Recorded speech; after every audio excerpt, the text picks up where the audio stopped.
Bismillahirrahmanirrahim. Alhamdulillahirabbil alamin.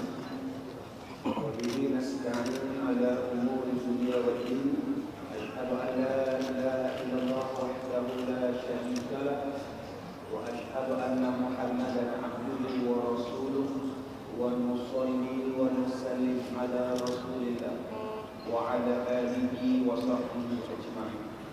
Qala Allah ta'ala fi kitabihil karim tilka ayatullahi natluha 'alaika bil haqq wa innaka laminal mursalin. Shadaqallahul 'azim.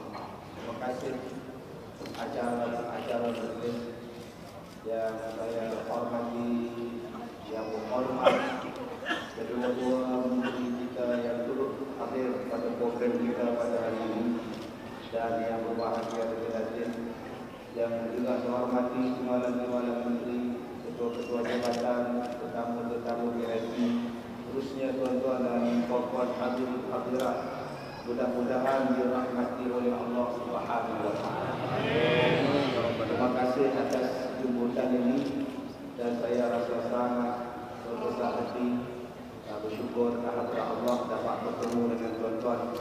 Yang mudah-mudahan majlis kita ini dirahmati, diberkati, disayangi, dan sampai amalan-amalan kita ini berpanjangan pahalanya sampai ke hari kiamat. Amin. Tuan-tuan yang dirahmati Allah, bila saya sampai saja menjejakkan kaki ke negara tuan-tuan Brunei Darussalam, ya saya sebut tadi di dalam kereta sahabat kita yang menjemput saya, saya sejuk hati, saya merasa tenang hati saya, jiwa saya merasa tenang, rasa seronok. Alhamdulillah. Ya. Jadi bila sebut tentang barakah, bila sebut tentang keberkatan, semuanya itu adalah benda yang berkaitan di antara satu sama lain. Untuk mendapatkan berkah dan rahmat daripada Allah, semua orang kena menjadikan alat-alat ataupun ejen untuk mendapatkan keberkatan daripada Allah. Semua orang, sebab itu Allah gunakan perkataan kuntum khaira ummah. Setiap daripada kamu, Allah tidak menggunakan perkataan seorang, Allah tidak menggunakan perkataan berdua, Allah menggunakan perkataan kuntum, menunjukkan bahawa kesemuanya terlibat sekali. Bila sebut demikian tuan-tuan, asas kepada pembinaan sebuah negara yang bagus ialah datangnya daripada keluarga. Bila keluarga itu bagus, masyarakatnya akan bagus, negerinya juga akan menjadi bagus. Bila kita nak sebut baldatun thayyibatun wa rabbun ghafur, pembinaan sebuah negeri, pembinaan sebuah negara, dia bergantung kepada hamba rakyat. Bila hamba rakyatnya menjadi baik, maka negara itu insya-Allah menjadi baik. Dan apabila semua rakyat nak jadi baik, dia mesti datang daripada keluarga. Keluarga itu baik, maka rakyatnya akan menjadi baik. Dan apabila menyebut tentang keluarga, keluarga itu tidak akan menjadi terus keluarga. Dia mesti bermula daripada perseorangan, bermula daripada individu, daripada seorang. Sebab itu Allah Ta'ala sebut dalam Quran, Qul anfusakum, jaga, pelihara dirimu, wa ahlikum, dan ahli keluargamu daripada neraka. Menunjukkan bahawa kita adalah ejen. Setiap daripada kita adalah ejen untuk mendapatkan rahmat dan berkat daripada Allah Subhanahu wa taala. Tuan-tuan yang dirahmati Allah, kenapa tuan-tuan boleh berkumpul hari ini? Saya diberitahukan tadi jam nak sampai di sini. Duduk dalam masjid ini pun jam. Ya, Masya-Allah. Yang mana nak buang air kecil, sabar banyak-banyak. Nanti habis makan baru keluar. Jadi tuan-tuan, kenapa boleh datang sini? Sebab keadaannya aman. Kalau negara kita huru-hara, nak kahwin pun susah. Bukan kata boleh datang ramai-ramai dengan ceramah buat perhimpunan hari keluarga begini. Nak kahwin pun susah, nak solat pun susah, nak ke masjid pun susah. Nak ke masjid kena bom, nak ke pasar kena bom, nak kenduri kahwin pun kena bom. Itu yang berlaku di tempat lain. Tetapi apabila sebuah tempat itu aman, sebuah tempat itu elok, jangan fikirkan yang lain, beribadat. Sebab itu Allah jamin Madinah dan Makkah itu di antara negeri yang aman. InsyaAllah walaupun sekarang ni ada wabak MERS, saya kan kata MERS, rupanya wabak pernafasan. Sebab apa orang boleh pergi ke Mekah dalam keadaan aman? Sebab Allah jamin insyaAllah negeri itu adalah negeri yang aman. Pergilah, insyaAllah Allah pelihara.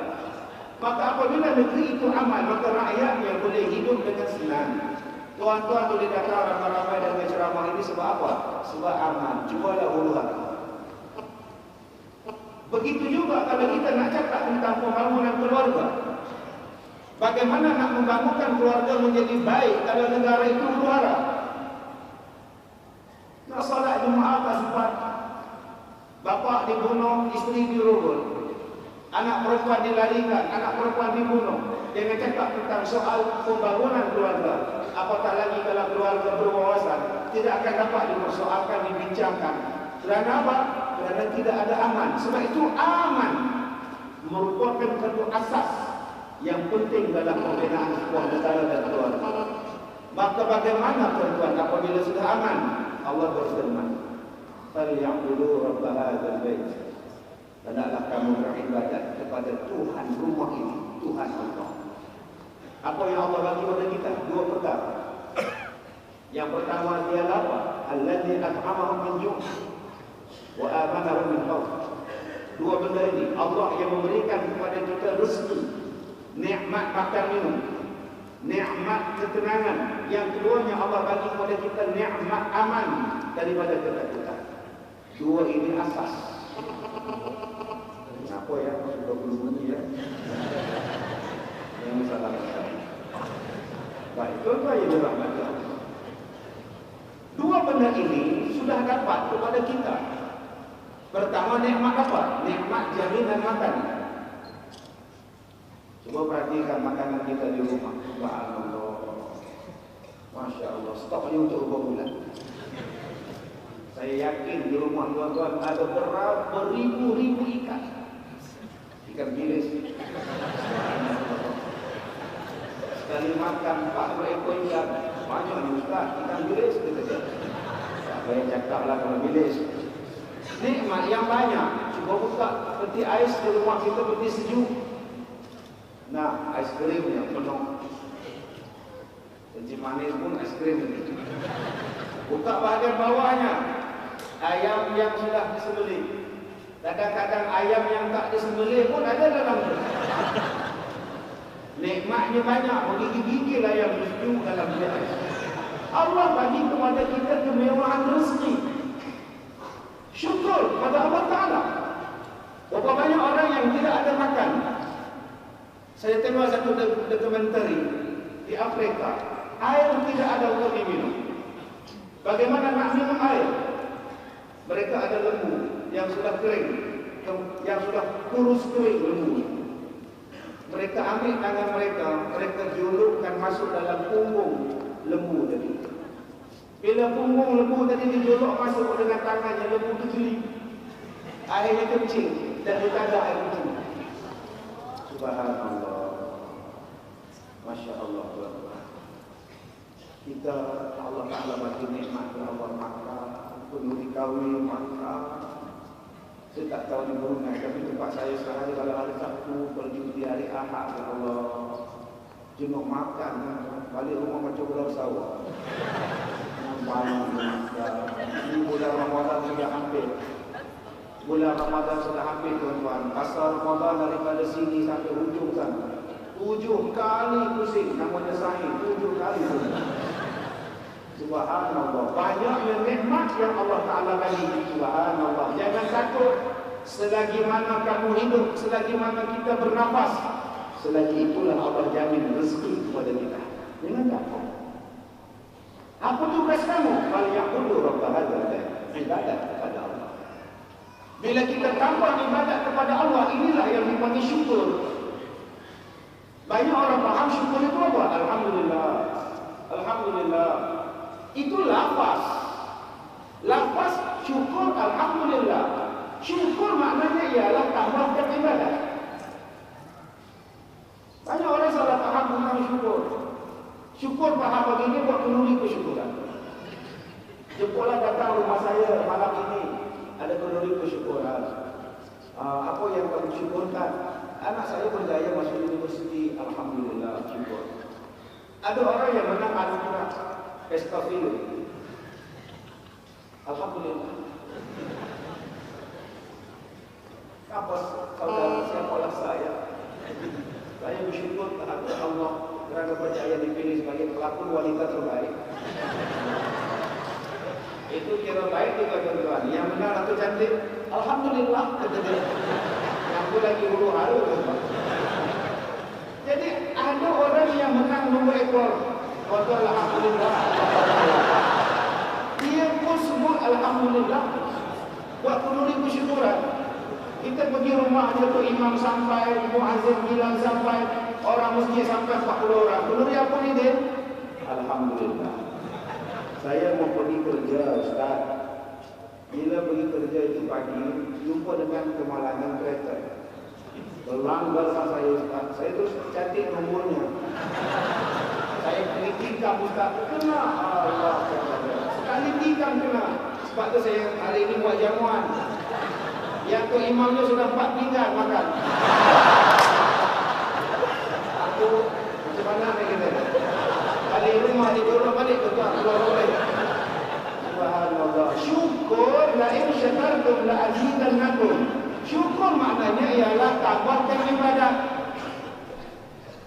Tambahkan ibadat itu maknanya syukur. Allah bagi kepada kita nikmat yang banyak. Berapa kali kita selawat? Berapa kali kita sembahyang sunat? Berapa kali kita sedekah? Berapa kali kita baca Quran? Tambahkan ibadat. Dan tetap kena ingat, ibadat dalam Islam ini sangat luas. Sampai Nabi kata, tabassumuka an wajhi akhika laka sadaqah.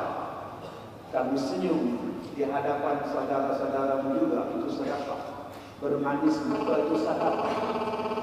Itu jaga-jaga. Bermanis muka itu adalah sedekah. Ini masak muka. Dengan isteri pun masak muka. Mana maaf. Sebab tu ustaz pun senyum bila berceramah. Dah seronok tuan-tuan kesenyum. Ini mukanya masak tuan-tuan. Kita adalah imam. Itu imam lain. Betul tak imam lain? Betul. Cubalah kita gunakan pendekatan tadi tuan-tuan. Senyum. Bila sebut senyum itu merupakan sedekah. Bila sebut senyum itu merupakan satu kebaikan. Kenapa malah senyum? Senyumlah dengan orang. Senyum dengan isteri. Senyum dengan anak. Senyum dengan jiran. Kalau kita ingat itu adalah sedekah. Dia adalah pahala sedekah. Kita adalah orang yang paling senang sekali. Murah hati. Murah dengan senyuman ini. Orang yang senyum ini, insya-Allah Allah pelihara jantung. Sebab itu orang senyum selalu panjang umur. Baru ini tuan-tuan di Malaysia pelakon Haji Sattar meninggal. Umurnya 89 tahun. Saya ada program dengan Allahyarham Haji Sattar. Saya selalu jumpa dia. Kegemaran dia apa? Senyum. Kegemaran dia adalah senyum. Dia tidak bercakap tentang sakit, dia tak bercakap tentang benda susah. Yang dia cakap ialah kegembiraan. Asal jumpa dia senyum. Pak Haji, umur Pak Haji berapa? Kalau umur muda 68. Kalau umur tua 89 Allah lebih pinjam umur pada dia. Orang senyum saja. Jadi kalau kita nak panjang umur, senyum. Sebab senyum itu menyambungkan silaturahim. Ini masalah dengan anak masalah. Suami balik, isteri senyum. Abang baru balik. Isteri jawab. Apa senyum? Saya betul. Senyum. Senyumlah sehingga surya yang membawa cahaya. Senyumlah dari hati dunia berseri. Senyum. Tak perlu kata apa-apa. Tapi saya nasihatkan, bila nak senyum pastikan ada orang. Jangan dulu jangan orang tidak ada terus senyum. Itu tak sehat. Orang yang dirahmati Allah, bila sebut tentang bersyukur, bersyukur apa? keluarga. Bersyukur sebab kita ada keluarga. Bersyukur sebab kita ada isteri, ada suami, ada anak-anak, ada mak bapak. Ini keluarga. Bila sebut tentang keluarga, tuan-tuan, dia macam jari kita. Ada orang yang menjadi asas kepada kekuatan jari. Menjadi asas kepada kekuatan jari. Yang menjadi asas itu apa? Ibu jari. Ini asas pada kekuatan tangan kita, kekuatan jari kita. Walaupun dia cuma satu, tetapi kekuatan dia macam 4 jari yang lain. Sebab itu Allah Ta'ala jadikan jari ibu cukup kalau dia memegang sebelah botol, sebelah berdiri, 4 tangan di sini, 4 jari di sini, 1 jari di sini. Tuan-tuan cuba rampas. Tuan-tuan tidak akan boleh merampas botol saya. Cuba sekarang saya buka ibu jari saya. Silakan ambil. Senang ya ambil. Ini kekuatan dia, tuan-tuan. Sebab itu kalau kita pegang gelas pun begitu. Cukup sebelah dia saja, tuan-tuan. Tak akan jatuh. Tak akan pecah gelas. Sebab kuat. Cuba tuan-tuan pegang 1 jari. Tak mahu dia. Menunjukkan bahawa kekuatan itu akan datang bila kita bekerja sama. Siapa ibunya? Sebab itu bila sebut tentang ibu ni, best dislike. Ibu nomor 1 apa? Ibu tu. Sebab itu Islam letakkan kepentingan orang perempuan. Tuan-tuan jangan pandang remeh pada orang perempuan. Jangan pandang remeh pada orang perempuan. Islam mengangkat martabat orang perempuan. Setahun tidak boleh mandi. Setahun tidak boleh menukar pakaian. Setahun tidak boleh memotong kuku. Setahun tidak boleh menyisir rambut. Setahun tidak boleh makan rumah orang lain. Hanya duduk dalam bilik kecil. Bayangkan ibu-ibu kalau Islam tidak datang. Setahun tak mandi.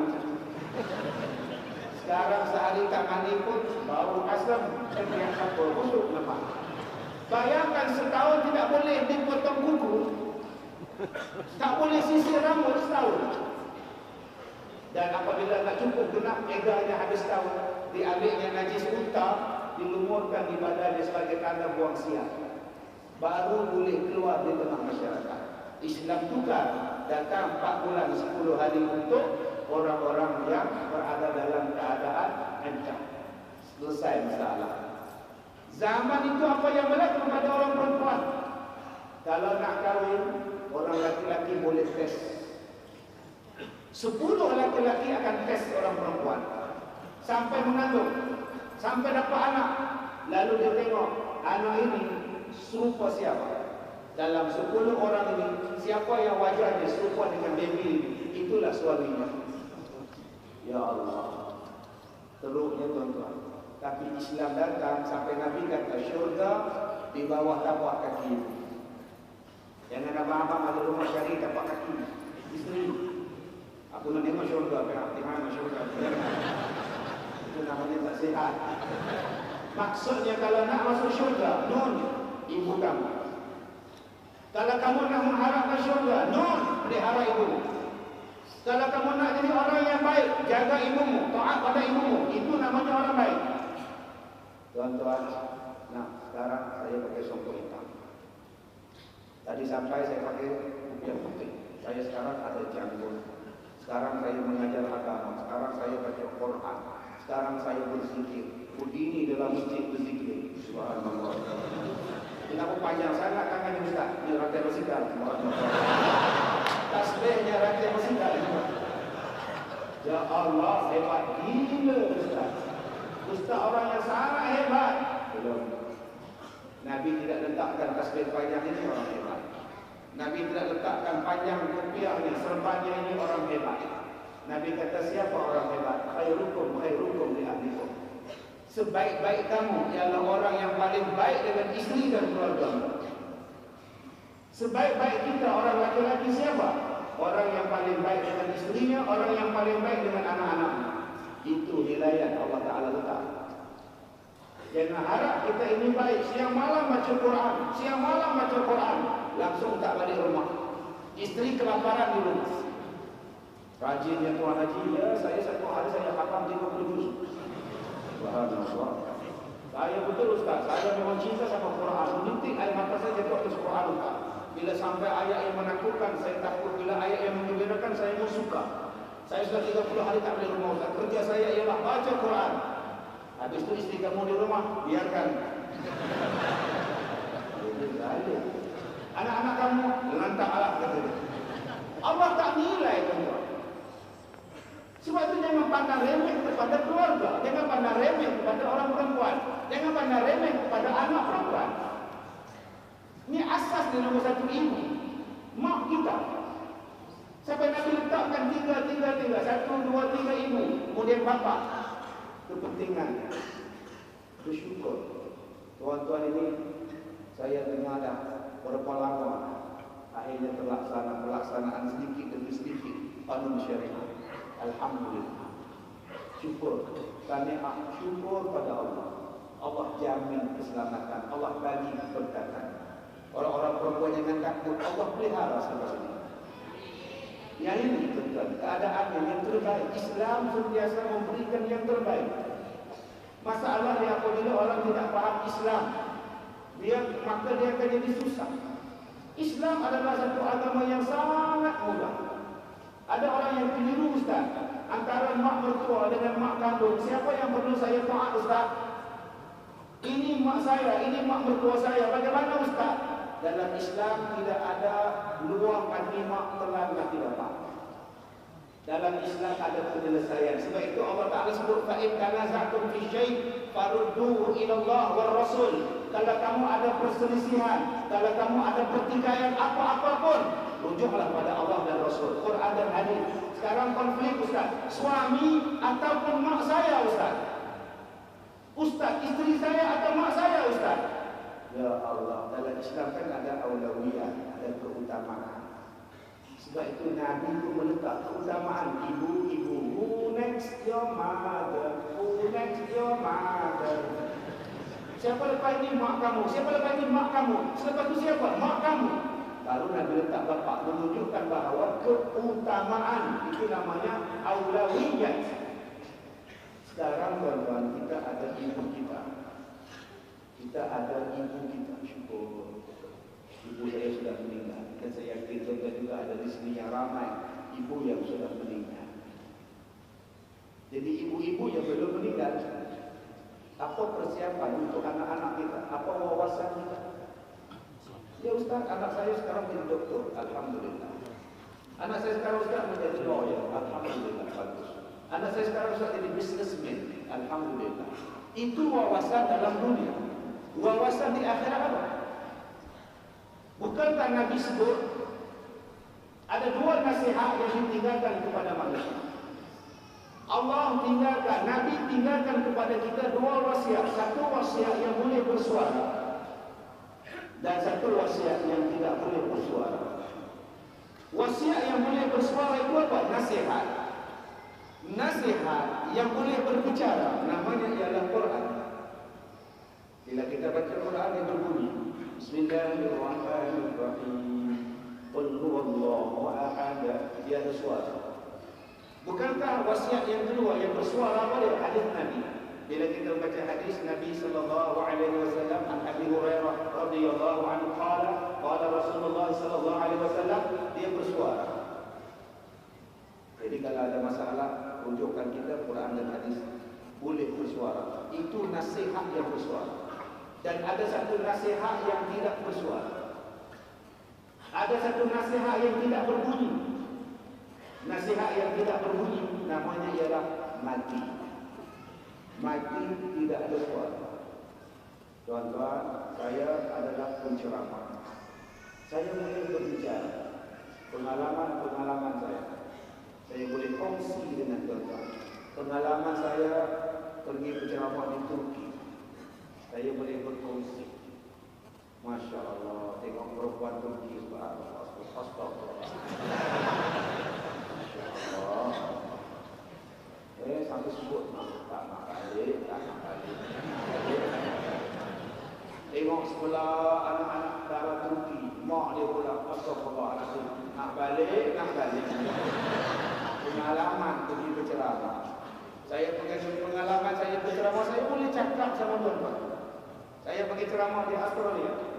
Masya Allah. Bila sampai di sana kena isi orang, kena declare apa benda yang kita bawa. Declare pun declare lah. Apa yang declare-nya? Saya declarekan bawakan makanan. Masukkan lorong merah, makanan lorong merah masuk. Buka bag. You bring anything, sir? Yes. Can you open the luggage? Yes. Dia pun tengok di sini. Who's this? What was this? This is instant noodle, madam. And this is something, madam. Dia tengok muka saya. And this is biskut paski. Saya boleh cakap sesuatu pengalaman apa? Pengalaman apa kita boleh kongsi? Pengalaman bersunat, pengalaman yang bermotosikal, pengalaman kahwin, pengalaman dengan ragu, semua kita boleh cakap pada orang. Tapi ada satu pengalaman yang tak boleh cakap pada orang lain. Pengalaman mati. Mana ada orang cakap pengalaman mati? Dijemput kepada Allah yang Rahman hati ini. Untuk menyampaikan ceramah yang bertajuk pengalaman di alam kubur. Agak-agak ada Haji Midin bercakap. Tuan-tuan, malam pertama saya duduk dalam kubur, nampak menengok ni.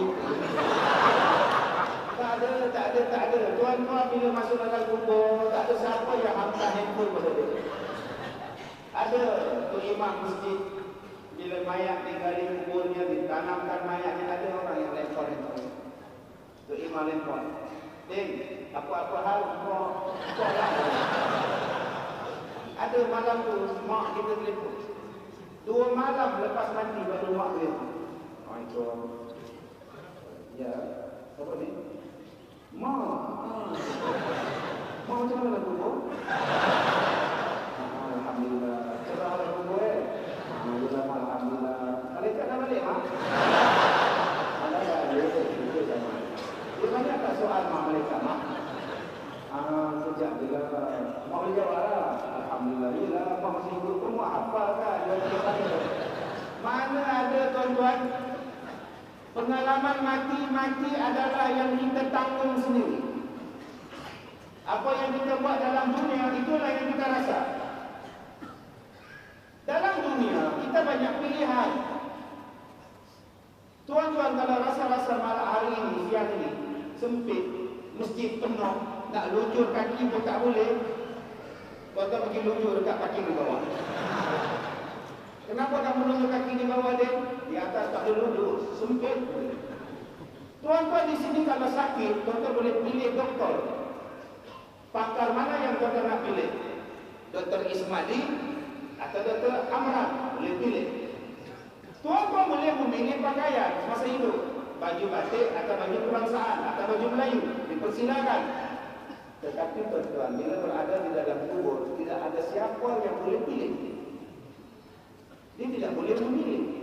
Gelapnya, gelap, elektrik, tolong, elektrik. Di dalam dunia, orang boleh tolong. Ni ibu-ibu yang nak naik di atas masjid, ada orang yang boleh tolong. Tolong tolakkan wheelchair, tolong dukungkan kita. Ada orang boleh tolong. Kita sekarang sakit, ada nurse yang tolong. Kita sekarang sakit, ada suami yang suapkan makanan. Kita sekarang sakit, ada isteri yang sapukan gula. Tetapi kalau kita sakit di dalam kubur, tidak ada siapa yang tolong. Yang tolong siapa? Nun. Salah satunya ialah anak-anak yang saleh. Salah satunya ialah daripada doa anak-anak yang saleh. Apa makna doa anak-anak yang saleh? Pertama doanya, ya Allah, ampunilah dosa ibuku ya Allah, ampunilah dosa ayahku ya Allah. Itu doa. Pun sampai walaupun yang doa itu ialah orang jahat sekalipun, dia baru merompak, serah kawan, rompak dalam kereta, ya Allah, ampunilah dosa ibuku ya Allah. Itu pun doa juga. Tetapi dia tidak saleh. Yang kita nak ialah doa daripada anak saleh. Yang pendapat yang sebenarnya apa? Segala perbuatan baik daripada anak yang saleh, perbuatan baik, perbuatan saleh, pahalanya sampai kepada kita mak bapak di dalam kubur. Ini wawasan. Nih tuan-tuan duduk di sini dari jam 12 tengah hari sebelum zuhur. Habis sembahyang zuhur zikir, nunggu sampai jam 2. Sekarang jam 2.40. Berapa jam lah tuan-tuan berada dalam majlis ilmu ini? 3 jam tuan-tuan. Kita dijangka habis jam 8 malam. Yang mana nak buat air kecil tak halal juga. Selepas asal sama lagi, selepas maghrib sama lagi. Tuan-tuan tunggulah di sini, saya lepas nak balik. Pahalanya sampai pada siapa? Mak bapak kita yang sekarang berada di alam barzakh. Sekarang cuba kita tengok juga anak-anak kita. Ingat balik Nabi Zakaria, ingat balik Nabi Yaqub, ingat balik. Nabi-nabi ini ketika bertanya kepada anak-anaknya, "Ma ta'budun Nabi ba'di?" Apa yang akan kamu sembah selepas aku mati? Yang ini yang kita kena tanya kepada anak-anak kita. Perhatikan ilmu gambar anak kita. Ya Allah, anak aku ini boleh ke baca Quran. Tengok pula anak kita yang nombor 2, subhanallah. Yang ini semayang pun tak nak. Tengok pula anak yang nombor 3, ya Allah. Yang ini pun ya Allah. Macam mana ya Allah? Belum terlambat. Jom kita didik anak kita jadi orang baik. Belum terlambat. Selagi mana kita masih hidup, selagi itulah belum terlambat. Yang terlambat itu bila sudah bertukar alam daripada dunia sudah berada di alam barzakh, yang itu baru terlambat. Tidak boleh kami untuk balik ke dunia. Malaikat hantarkan aku balik ke kolam lain. Aku tak mau lagi dalam kubur ni gelap. Tolong hantarkan aku nak solat. Sudah terlewat masjid. Sudah terlewat. Sekarang ini belum terlewat.